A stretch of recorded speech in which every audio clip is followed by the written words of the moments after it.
Wakil Penando SMH dari Fakultas Edi Haryono Mandiriau, yang mana hari ini saya akan melaksanakan tugas sebagaimana yang telah diberikan dalam pelaksanaan PKDP untuk memberikan pelatihan dalam meningkatkan kompetensi dosen untuk bisa kedepannya dosen memberikan materi lebih baik dan secara profesional kepada mahasiswa. Baik, hari ini alhamdulillah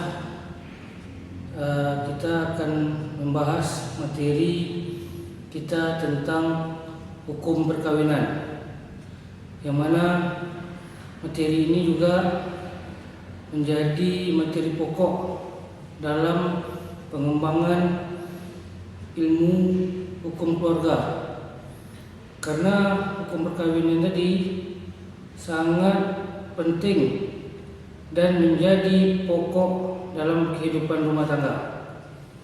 Baik, kita akan membahas yang pertama, pengertian perkawinan.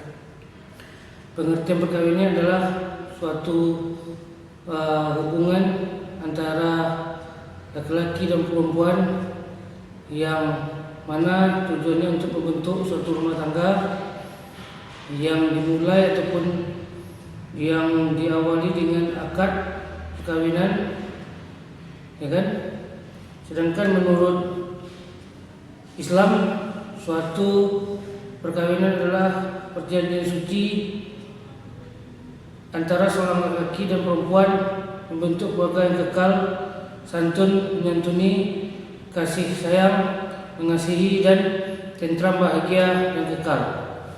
Baik, perkawinan ini sebenarnya awal mulanya kalau kita berpandang kepada sistem hukum di Indonesia, ada dituangkan yang pertama kali dituangkan di dalam kitab Undang-Undang Hukum Perdata, yang mana hukum perkawinan ini diatur di dalam buku kedua tentang menyampaikan tentang perkawinan. Namun hukum perkawinan tadi tidak bisa kita menggunakan KUH Perdata karena tidak sesuai dengan kehidupan dalam bermasyarakat. Maka undang-undang perkawinan terpisah ataupun keluar dari kitab Undang-Undang Hukum Perdata yang dibentuk dengan namanya Undang-Undang Nomor 1 Tahun 1974. Yang mana undang-undang perkawinan ini menyampaikan bagaimana hak dan kewajiban suami serta istri. Menurut pendapat ahli, Sudaryo Seimin menyatakan perkawinan adalah suatu perjanjian diadakan oleh dua orang. Dalam hal ini perjanjian antara seorang pria, seorang wanita dengan tujuan material, yakni membentuk keluarga yang bahagia, kekal, haruslah berdasarkan ketuhanan yang Maha Esa. Maka kalau kita melihat dari tujuan perkawinan ini, jelas di situ tadi disampaikan dengan maksud membentuk menjadi suatu keluarga yang sakinah, mawaddah dan warahmah. Baik, kita akan melanjutkan hikmah-hikmah dalam perkawinan. Yang pertama, hikmahnya yaitu adalah bisa memberikan suatu keturunan. Yang kedua, keadaan di manusia tidak akan tentram kecuali jika keadaan berumah tangga dan dengan teratur. Ketiga, laki-laki dan perempuan adalah dua sekutu berfungsi memaparkan kehidupan dalam kesedihan dan ketakutan. Istri berfungsi sebagai teman dalam suka, penolong dan dalam mengatur kehidupan. Baik, jadi dalam perkawinan ini di Indonesia mengenal namanya hukum perkawinan monogami, tidak mengenal namanya poligami. Dalam hukum undang-undang perkawinan, poligami tidak dibenarkan, namun diperbolehkan jika memiliki izin dari istri pertama.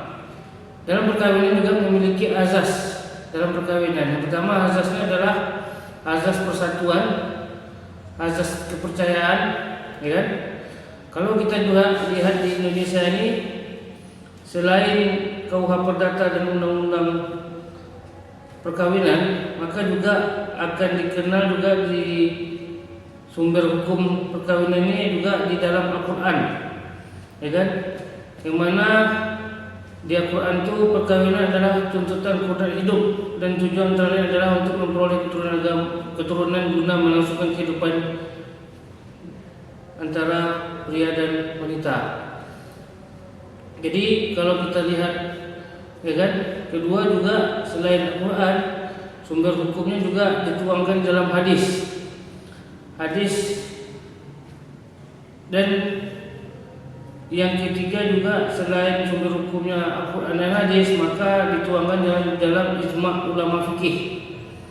Kalau kita melihat sumber hukum dalam perkawinan, maka dari itu kalau kita lihat juga dalam perkawinan itu ada namanya rukun dan syarat sah perkawinan.